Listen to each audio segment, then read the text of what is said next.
cette vidéo est consacrée aux véhicules contractuels des contrats de performance énergétique du secteur public.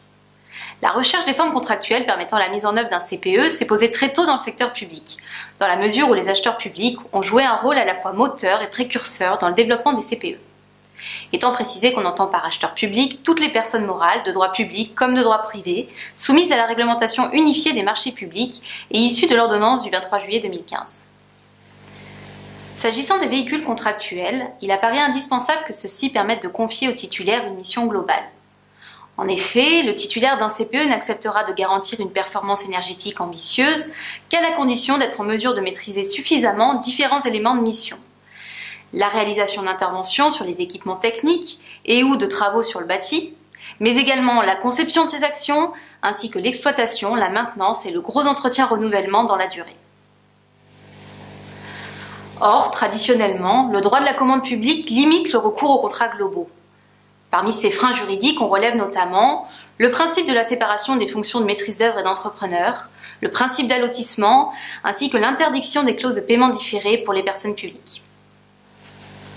Dans ce contexte, et suite aux dernières évolutions réglementaires, 2 véhicules contractuels sont désormais envisageables et parfaitement adaptés pour la mise en œuvre d'un CPE dans le secteur public. Le marché public global de performance d'une part et le marché de partenariat d'autre part.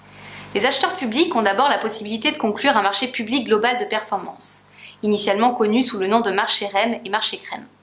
Ce véhicule a été spécialement conçu pour répondre aux caractéristiques d'un CPE.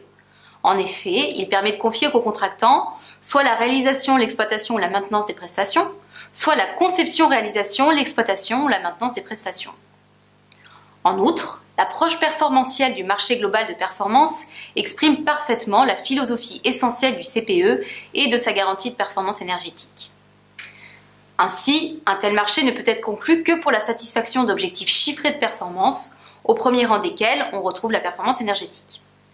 En outre, la rémunération des prestations d'exploitation-maintenance doit être liée à l'atteinte des engagements fixés par le contrat pour toute sa durée.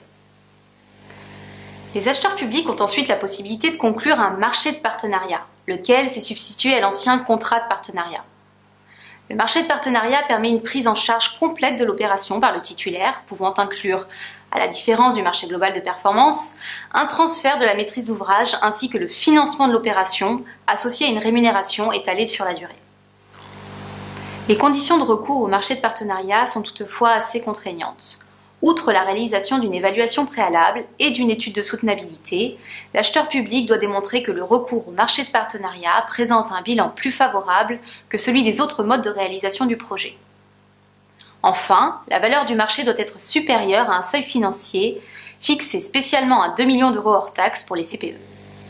Merci de votre attention et à bientôt.